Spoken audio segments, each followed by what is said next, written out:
Hello and welcome to the People Grow Places podcast, where we explore the virtuous circle of people, growth and place. Brought to you by Grow Places and hosted by our founder, Tom Larson. Joe, hi. Hello. How are you doing? Over to you. Good to see you again. Yeah. Just going to start with a question, if you don't mind. Yeah. What is the most important thing that we talk about during this podcast? Veganism. Veganism? Yeah. Yeah? Yeah. And the reasons for veganism? Well, I think it's interesting you should ask it. I'm just going to digress very quickly, but I was in... I'm sorry, there's two things. I was in a conference in Copenhagen last week, or a week before, and it was a conference on building green in Denmark. And coincidentally, I've also been asked by David Taylor to write a piece for the New London Quarterly about a thing which is close to my heart. And if I say it, I might just give the game away, but in there, there's a sort of veganism is in there sort of thing. And they're both sort of connected, really, which is... And actually, I'm going to digress a little bit more. Just having watched Andrew War's podcast he did with sustainability and sustainable practice, I think, or purpose-driven practice, which is all very dear to my heart. And his thing was really good. He talks about opening the box and looking in. I think for me, having turned vegan, and it's a journey like 6 years. It's the blue versus the red pill. It's opening the box and looking in. Everything is now behind that. Everything everything has to sort of fall into line behind that philosophy. And so this thing that I'm writing with David, I've been studying and I've been practicing architecture 30 years, studied it for whatever years before that, 10 years before that, but I'm a vegan first, I'm an architect second. And it's, I think the reason that I kind of keep coming back to it is because I think there's a set of ethics and principles in there which you can't sidestep. So you can't spin it. You can't say, I'm vegan 4 days a week, because you're not vegan. In fact, and vegan is a philosophical position. It's a counterpoint to everything else that we accept as true. So it challenges, and if you really go into it as a philosophical position, not a dietary one, then it underpins a kind of a sense of empathy for everything, basically. And we know, because we're all in it, that the Earth is a finite resource and there's no planet or plan B or whatever. So I think veganism as a starting principle can help define things. And so, waste, efficacy, origin, the way that you relate to people and to animals and to others all sort of falls behind that. And I think it's a really strong set of principles which can define business as well.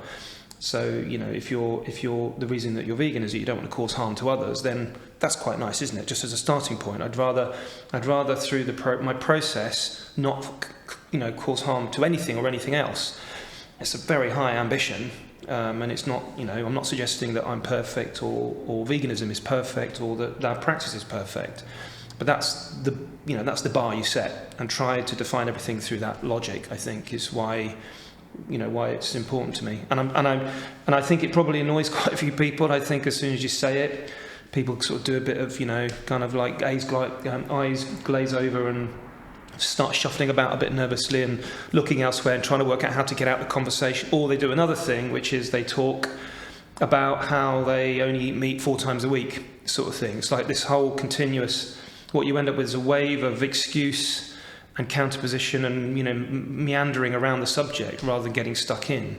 Again, I think there's a lot in architecture and the built environment which has a similar analogy for similar kind of parallel universe, which is all connected. Yeah, no, thank you for that. And it's interesting, we didn't script this at all. That was just totally off the cuff conversation. I didn't know where you were going to go with it.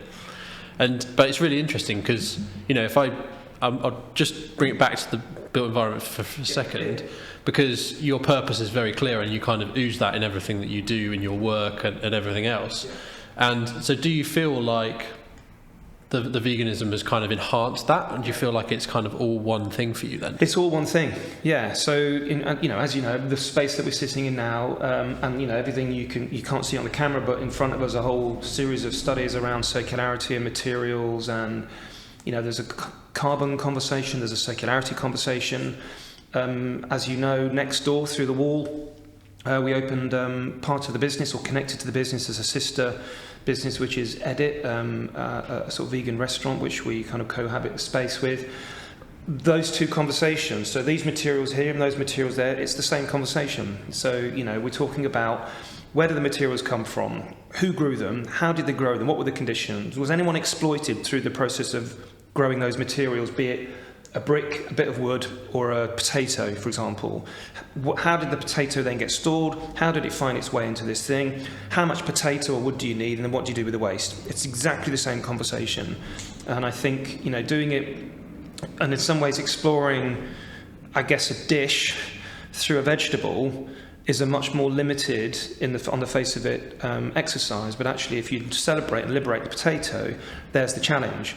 Come back to this idea of buildings, you know, what's the connection, what's the analogy? It might be that it's a recycled circular content, which limits precisely what you can bring to a project in some ways. And again, coming back to Andrew's, because I literally just heard it like 10 minutes ago, Andrew's point about the, what do you call it, like the sweatshirts, the sort of, this hair idea shirts. of, that sort of thing, that somehow talking sustainable is a kind of hairy shirted, kind of, you know, less designery thing, and it's the opposite. It's way harder, and it requires far more research, far more focus and foresight and experimentation and innovation to make something happen in the context of everything else that we also know, which is talking about architecture and construction. You know, the regulations on fire, the whole kind of Building Safety Act has changed things, innovation, risk, insurance, procurement, cost, planning. It's all pushing against delivering what we know that we should be delivering, which is buildings which have almost no zero or neutral balance on the land. And currently we don't have a system or a culture that can support that, I don't think. Agreed. And you know, we talk about culture here. We're going to talk about your culture for your business. But when you think about more as a societal culture, related to particularly to veganism, and then our approach to buildings, do you think there's any sort of ingrained psychology that, particularly, you know, maybe in the UK, London context, at a cultural level, that you feel can be changed through maybe a different way of talking about these things? Because your definition of veganism there was much, much broader and much more nuanced than my, you know, initial sort of gut reaction to what that term brings to mind. And it's the same in the built environment when we talk around sustainability. You know, we're all getting much sharper, smarter about actually, you know, when you start pulling on that thread, the breadth of the discussion from embodied to operational to materials, etc., is way more than just the almost like the hard carbon numbers, even though that is the essence of it. So do you see anything in that? I mean, so two things again which come to mind. It's Thomas Heatherwick at the moment talking about boring buildings. I think is quite an interesting reference point, actually. I was listening to it last night. I thought I'll just have a quick listen to it, just see if I get annoyed or not. And actually, what's quite interesting about it, there's something in there which is quite interesting. But I think maybe the way it's landing through Thomas is that obviously he's clearly kind of predetermined to sort of go down a particular route.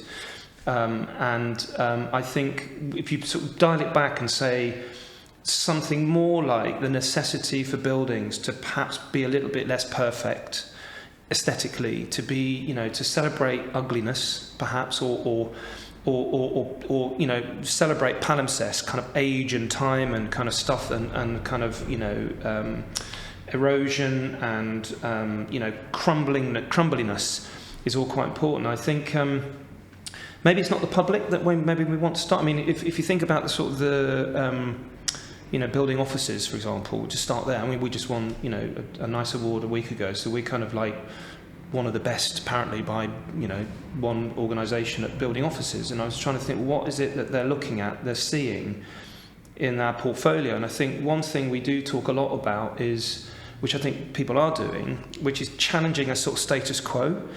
And the status quo is glassy, boxy, big grid, you know, big spans and agent-led speak. So that's what offices look like.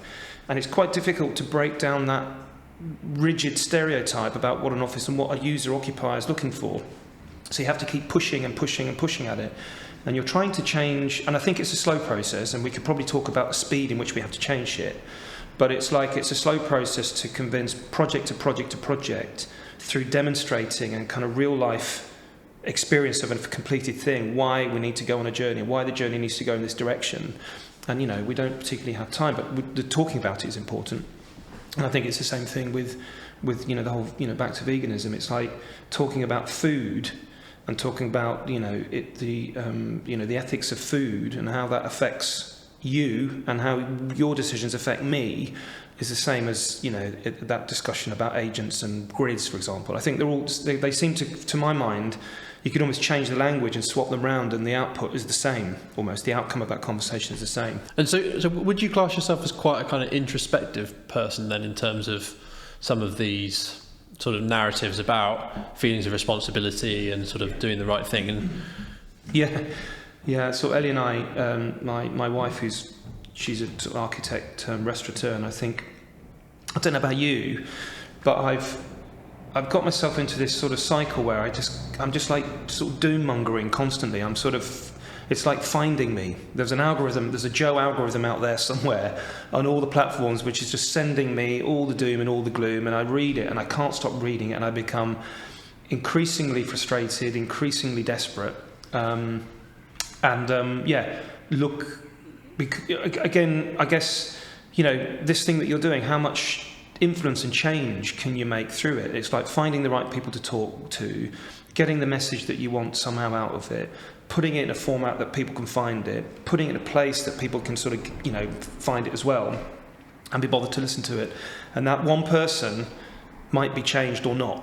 So let's say you've got 50-50 chance of that landing something. How many of those you got to do, and how much impact do you want that to have in order for a kind of, the tidal wave, which we know is necessary for stuff to change? And I guess that's why it's quite hard to sort of assume that it's all going to happen for you. So there has to be, central government on a global level, kind of international agreement and collaboration to press down on the ways that we can see are causing kind of planet chaos. We see it all around us. But we haven't got time to wait, because that's slow, because capitalism isn't going anywhere. So you've got to come upwards as well. You've got to do it from both ends. And I think the more people, consumer choice and consumer preference has a big part to play in all of this. And I think it's about getting people engaged in every single decision, which is back to veganism. That's why I don't buy clothes anymore. I don't have a car anymore. I might fly once in a blue moon. Generally, it's lots of slow travel on trains. I ride bikes everywhere, as you can see. I've disconnected our house from the gas system, not because I've got any insulation, haven't got any money to do it. I've just literally uncoupled the gas supply and we're just on electric. So it's like every single decision I can make just to sort of lower the impact and then annoy everyone by telling everybody about it continuously is sort of what I've decided to do. And on a personal level, why? Why is that important to you? I guess it's because, again, back to the blue pill, red pill. I mean, I think so going vegan was a spur of the moment decision with no strategy, no plan on life, no understanding that it would affect anything. As far as I was concerned, it was just a dietary decision not to eat meat or dairy. I think once you step through and then again, back to Andrew's point about opening up the box, once you've looked inside, you can't forget it. You can't unlearn everything you learn. And the problem with society is that large corporates and governments and quangos suppress your access to the data, and they spin constantly lies and untruths, which means, and you don't know that, so you're just accepting all these things as being the way that society is. But if you spent any time looking and finding it and being open to receiving the message, you'd realise just how just walking up and down the street and walking into a supermarket is a problem. Supermarket's a problem. The things you buy in packaging is a problem. The food that you think is okay is a problem. Tomatoes in summer in a bag grown in a kind of some sort of tunnel up the road using a massive amount of energy is a problem. And I guess that's what you've got to find it, and you've got to want to find it. And as I say, once you step through the door, you just can't go back. Yeah, and you're a leader. I think you can say that. You're a leader in what you do. You're a leader in taking action, which is kind of what some of this kind of comes back to. And we were talking before the podcast about how it's not easy to be a leader, is it? You end up piling more and more on top of yourself to be able to provide for others and to be able to hopefully move things forwards. And do you find that sort of that maybe these sort of some of these more existential reasons for taking action, for getting out of bed in the morning, are continually more what's driving you? And do you feel like that's always been the case for you, or do you feel like it's something which is more since you've opened the box, to use that analogy? Yeah, opening the box has changed it a lot. I mean, I think I've always been pretty determined, and I come from a, I mean, when I say, I'm not sort of saying it's a cliche, but I come from classic working class background where you graft, and it's sleeves up, and you do whatever you can to get through day to day. And my university was defined by running either part-time or full-time jobs during course time in order to be able to pay the rent, in order to be able to do the thing. And I wasn't a part-time student. It was like, literally, I can think of so many jobs I used to do. At one point, I almost, by pure coincidence, actually almost gave the whole thing up and became a head chef at a local boozer, just around the corner from home, and glad I didn't. But I think, having gone through it, definitely, with a work ethic, strong work ethic, which is like, get up, get out, get on with it, push, find it, drive it, source it, exploit it, play it, whatever you can to kind of shape and make the best out of the opportunity that presented to you. Then you go vegan, you see what it's like, they just come together. And I'm sort of driving and applying both those sort of sensibilities at the same time, which I guess is like, in some ways it's like a superpower, I think.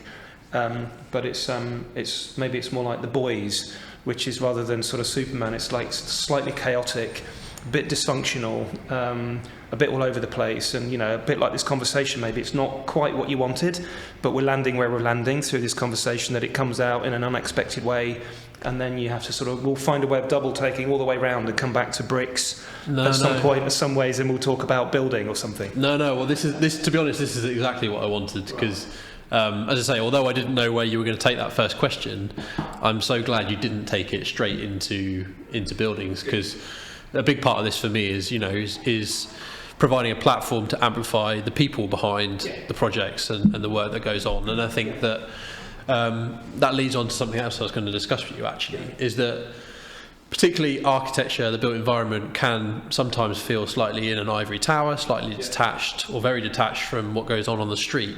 And you mentioned, look, we're sat in front of the window, we can hear the street behind us, you're in touch with the neighbourhood, you're on Mare Street in Hackney, you've got your space here, which is new, it's flexible, it's open, it's unprogrammed at ground floor. And you've said to me before, this is about, welcoming the community in. It's about providing a community asset. Yeah. You've also said things to me like, I don't look like an architect, and that's kind of like an intentional kind of thing. So when you look at that, you marry that with you being one of the leading, most respected architectural practices there is. Why do you feel in that regard you're pushing to kind of move the narrative on, and do you feel like maybe that's something you mentioned from your background, maybe it's this kind of desire from within to kind of to graft and to do something that's slightly maybe more in touch with what's going on? I think that's a really interesting question. It's also quite a nebulous question. It's like it kind of brings a lot of things which, so this answer could go on for an hour. But let's just see. I'll try and sort of get to it quick. But I guess the starting point is, we're all signing declarations of crisis. So I'm sure you've signed something. I'm sure, B Corp is a big thing about sort of building profit for shareholders and stakeholders alike, sort of thing. Business for good. There's a big drive in terms of specification, winning awards for net zero and all that sort of stuff. So that's all happening. And then, the way I sort of like to think about it, you go home and you eat a rack of lamb. You get in a big car, you go home with a rack of lamb, you have a couple of pints, pouring dairy, eat some cheese. And it's like, well, all that work you've just done, in my head, has just been completely undone. And the speed at which you're undoing it is far more rapid than the work that you're doing, sort of thing. So, we know, because we've just completed one, buildings take between 6 and 10 years. Again, this idea of this crisis being a kind of, there's a finite, which we've probably missed already now, by the way, but let's just say, we had an 11, 12-year window, of which we're sort of several years in, to prevent a 1.5 degree tip post-industrial, pre-industrial temperatures. So that's a bit screwed, that we've got 1 or 2 buildings in our lifespan to change it. and our personal habits are also contributing. So, cars going past, every time you see a car go past, there's just carbon being ejected into the air, even if it's electric, because somewhere it's still not a full green system. So it's a sort of, I think it's a kind of, multifarious sort of problem. And I think why I like to talk a little bit about not looking like it is because what I'm trying to demonstrate somehow is that you can run a successful business of a certain scale. You can build a load of stuff, and if you're interested in winning awards, you can win awards, but you don't have to sort of do it in a way whereby it's all about business with a capital B.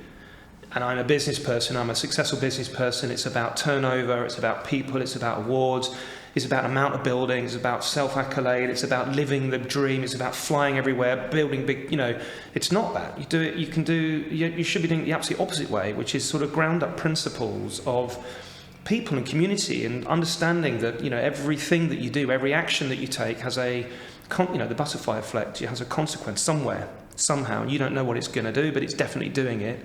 And the harder you press into the earth, the more impact you're going to have somewhere else. So that's why I talk about that quite a lot. And in this place as well, the whole community thing. I guess I'm interested in somehow living that experience and it just being out in front of everyone. And I know annoy people. I genuinely do annoy people with it, and I can see people, wry smile, that look out the corner of the eye, that grimace, shrug of shoulders, and I'm thinking, well, yeah, because it's difficult, and because you're not doing it, and I know that you're a problem, and I genuinely know that, because I genuinely know we've got a finite time and a finite resource, and I know that if you're not living a kind of, dare I say it, if you're not living in a vegan business and lifestyle choice, then you are effectively counter the solution at this moment. And it's find the epiphany, step through the door, and then we have a chance. So Joe, we're working on a project together. We can't talk about what that is, but in the context of what you've talked about there, this is a major regeneration project, new builds, reuse of buildings. Yeah. So we're operating within a system, aren't we? But whether that's just a project level system, which is okay, we've got landowner, client, etc., or within the industry and getting planning and all these other things. Yeah. So how do you kind of square the circle between kind of, as I say, although the business for you isn't about the day to day, you've got people here, you've got a cash flow to provide for, you've got jobs, and as an architect or as a developer, there is a glass ceiling on the amount of influence you have on any given process. Yeah.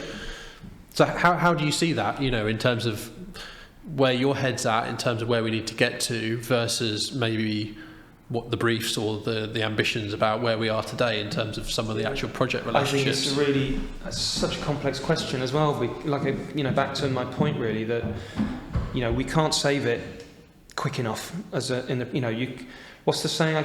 You can't build your way out of a crisis in a way. If the crisis is one of resources and climate change, or the catastrophe that we're sort of seeing, then you can't assume that somehow you can build to save it. You just can't. So literally everything that you're doing, if you're retrofitting, let's just say you do nothing, it's a problem. Because we know that the kind of operational carbon of a building which is inefficient and ill-performing, and as we know that 80% of all the buildings that are ever going to exist by 2050 are on the planet already, and most of them aren't working, and we know 90% aren't designed by architects. So vast problem already. The vast problem of ill-performing buildings with an energy system which isn't fully green, and that's just in the UK. And then you've got all of the other economies all around the world where it's a complete mess. So, you know what I mean? It's like, me choosing a brick that I know is recycled to build a house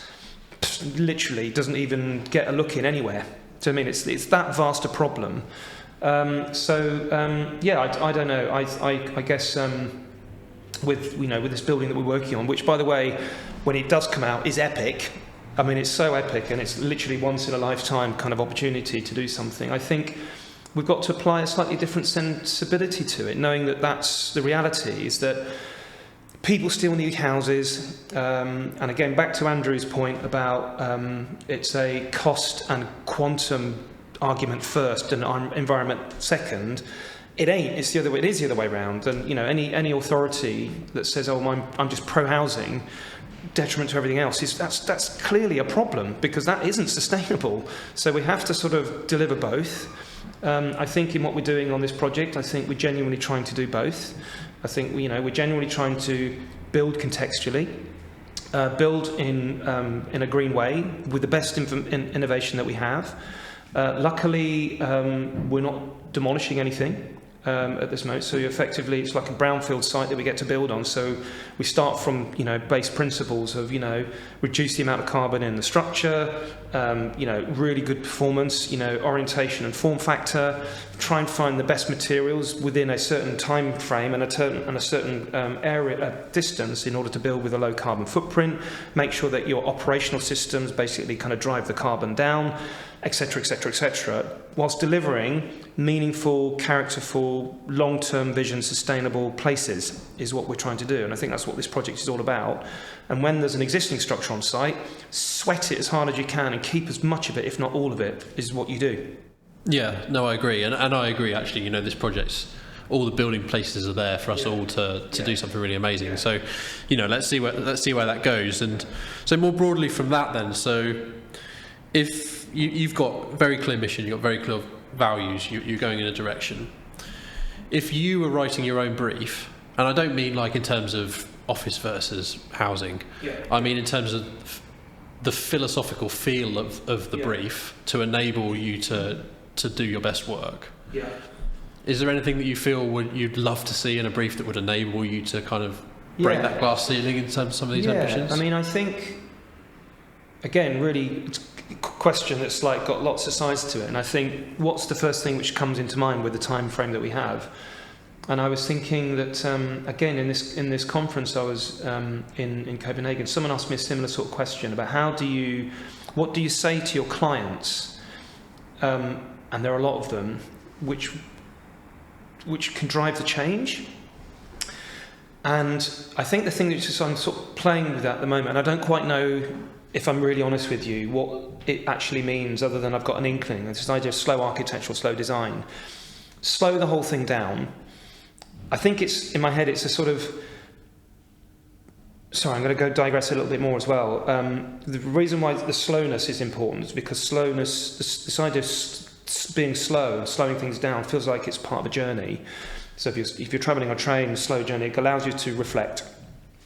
So how do you bring that back to architecture? The length of time you take to make a decision shouldn't be seen as being a negative, because actually what we do at the moment is basically we find work for work's sake. So effectively iteration, optioneering, and mass studies in a kind of heavy-handed kind of way is a good thing.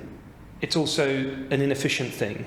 So how do you bring those two, how do we sort of slow it down and make smarter, more informed decisions at the right time, while still delivering a kind of planning application in a year or whatever? Still got the same, but this sort of, I think, what I find from clients is a sort of a desire or need or some sort of, real kind of driven goal, which is to get the first massing out in a month. Tell us what it is. I mean, it's like, fucking really? You want me to basically, within a month, etch in stone what a shape of a site is going to be, which is going to last 100 years. You want me to do that? Genuinely, that's what you're asking me to do. And the slow version of that is to sort of resist the temptation to draw anything for as long as you can. And it's a sort of data collecting, mapping, information gathering, debate, dialogue, moving a few bits of paper around, trying to define the brief together, testing a few things, but doing it in a kind of much more measured way, making sure that the critical elements, which are whatever you might decide them, for me at the moment it's a sort of orientation and form, and performance of skin is critical in what it's made of. Maybe, there'll be various options that will come into that, but generally getting the right shape in the right spaces, right, getting the ground floor right, making sure that the space is kind of working. Just have that sort of conversation, knowing that, of course, you're going to want to, as a client or as a client body, you're going to want to jack it up. You want area, you want numbers, you're going to drive all that in there. And it's a sort of, let's just try and find our way, find the optimized position on this, and let's just take our time doing it. If that was somehow in a brief at the beginning, it would be epic, really epic. So, and then you can build in the data, the science, take people on a journey. And back to this whole thing, really, the thing that I've sort of landed on with practice and, this whole thing here is and again, back to Andrew, he kind of mentioned it a little bit, which is this idea that, or maybe it was Thomas, I don't know, someone said it recently, which is what I've always been thinking. Architecture is already a relatively slow process. It feels frenetic, but if it's a 10-year thing and there's the building, what we've been doing for 9 years is dialogue, communication, negotiation, experimentation, innovation. Architecture is the journey. Architecture is an exchange of principles and ethics with other people over a long period of time. The building just happens to be a stage in it, and then occupation, there's another 100 years over, down the road. And I guess just really, really being in that space and being really in the journey in architecture is, I guess, what I'm kind of striving for people to recognise more. And it's allowing particularly allowing things to be slow at the right points in the process, isn't it? And as you're saying, there's that kind of classic diagram of the narrowing of the wedge where you've got the most opportunity to impact things at the very start, brief, concept, all the way through. And you really need that time up front to just sort of really think about things. And also because the way that the process is so fragmented, from a client's perspective, you often have to sort of go so fast during the design bit because that's the bit you can control, and then you get into 2 years of wait for planning or something, and then you go really fast again for the procurement bit that you can control, and then you get into a slow bit again. And as you say, if you can kind of smooth some of that out, I think would be really interesting. And then, as you say, just viewing, in everything you've been talking about, I'm sure you'll know the work of like Simon Sinek, and you're kind of like the sort of infinite versus finite mentalities, and what you're talking about, a lot of this is very much infinite mindset, which is like, there isn't necessarily a start and an end, it's just a process, and it's about dialogue, debate, feedback. And if you can do that on a project level, stage by stage, but also on a kind of company and then on an industry level, you start to really see some good things happening. Absolutely. Everything, it's all interconnected, isn't it? Everything, and it's continuous, and there isn't a beginning and an end, unless until the end comes. So we're absolutely. I think, and I guess that's what I think about is sort of, I guess I'm at an age now, so I'm just approaching my mid-50s, and that sort of happened quite quick, in a way. A lifespan has sort of, or half a generation's just gone for me, and then I'm sort of thinking, what does the next? When do I stop work? Do I ever stop working? And do I slow down? Do I speed up? Do I go left? Do I go right? Do I carry on? Do I bring other people in? There's a kind of, I suppose a succession planning element to that as well. And what does a kind of body of work and a kind of name over the door mean in the future? Where's that going to go as well? And how do I make sure that the right people are in at the right time, lifting the baton up and kind of driving the same, or not? You know what I mean? It's like, I don't know at the moment. And I guess that's what I'm sort of quite open to that. Yeah. Well, I hope for everyone's sake you got a few more years than you Me yet, too. so I think we're all good. Joe, no, this has been amazing. So just one final question, if you don't mind. A bit of a tradition where the previous guests write a question down without knowing who the question's for, and then I'll ask it to you. And this one kind of touches actually on some of the stuff we've talked about, but maybe quite specifically you could say, what is the built environment industry's place in the world?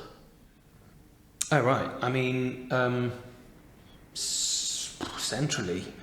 It's as far as the current system is concerned, it's everything.